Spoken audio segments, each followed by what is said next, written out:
Hey YouTube, how's everybody doing? Jason here with the Cuban Redneck DIY channel, where we do cooking and grilling on Tuesdays and DIY stuffs on Fridays. So welcome back to the channel. If you're new here, please click that little button right there and subscribe. I would really appreciate it. So I was out shopping this weekend and check out what I found. I have a treat for you guys today. These are Medianoche rolls. If you don't know what a Medianoche is, it is a Cuban sandwich originated in Cuba.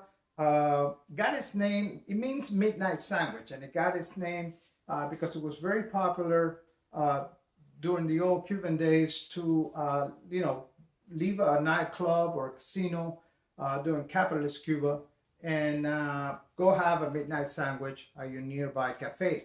So you guys in the 305, I know this is nothing new. I mean, you can go to the corner where there's a 7-Eleven or gas station and find yourself not only a medianoche, but a Cuban sandwich, a cortadito, a colada, Cuban bread, anything like that.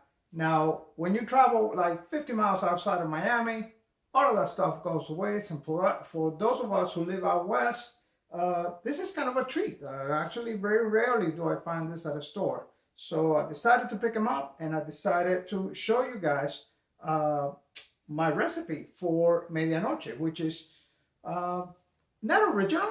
This is very common, a very common sandwich in the South Florida area. However, it is authentic.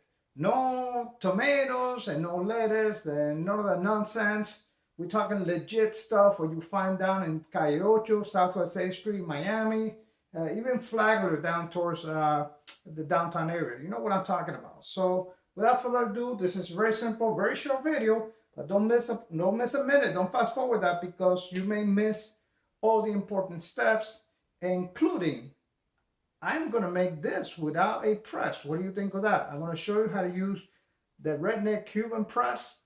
It's the same way that I make the Cuban sandwich. A lot of people have been bugging me about the Cuban sandwich. Can't really have a Cuban sandwich without a legit Cuban bread. Can't find any around here. Most of the breads around, although they label Cuban bread, it is not Cuban bread. It's Puerto Rican bread, which is very soft. I may end up making bread, I don't know, maybe this weekend. So we'll see. Maybe we'll do Cuban bread next week. So let's stay focused on what we came to do, and that is a midnight sandwich, a medianoche Cuban style. I should say Miami style. Stick around.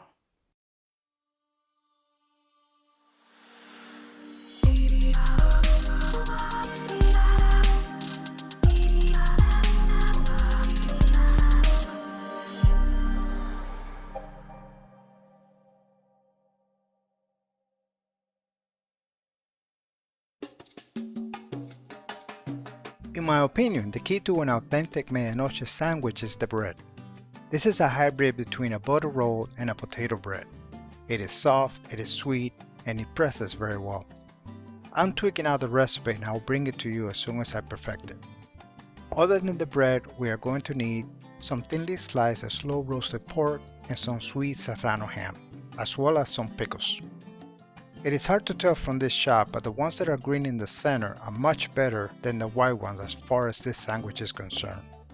We are also going to need some Swiss cheese, some mayo, and plain yellow mustard.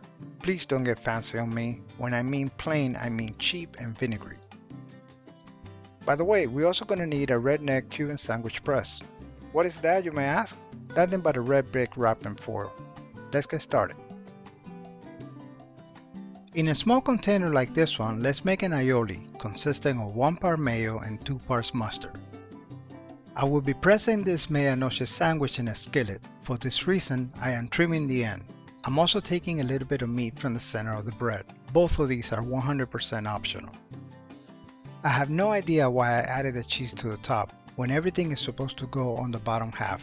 Sometimes I say and do stupid things on videos for no good reason. With that said, know that there is no particular order or right or wrong, but having the pork on top makes, in my opinion, a little bit of a difference.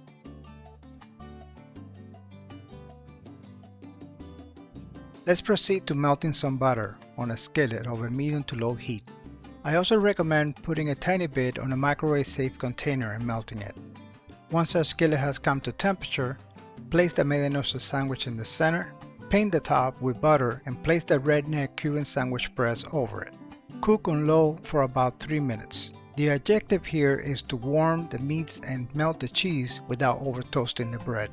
That may take a little bit of practice depending on your stove. After 3 minutes, flip and repeat the process. Once you are satisfied with how your sandwich looks, move it to a cutting board and let it cool down just for the cheese to set. Whatever you do, do not cut it across. This, my friend, is not a sub. The customary cut is diagonally, like this. And that is it. A super easy to make sandwich with a unique taste profile like nothing else out there. Please support this channel by subscribing, liking, and sharing. And don't forget to hit that notification bell. Thank you.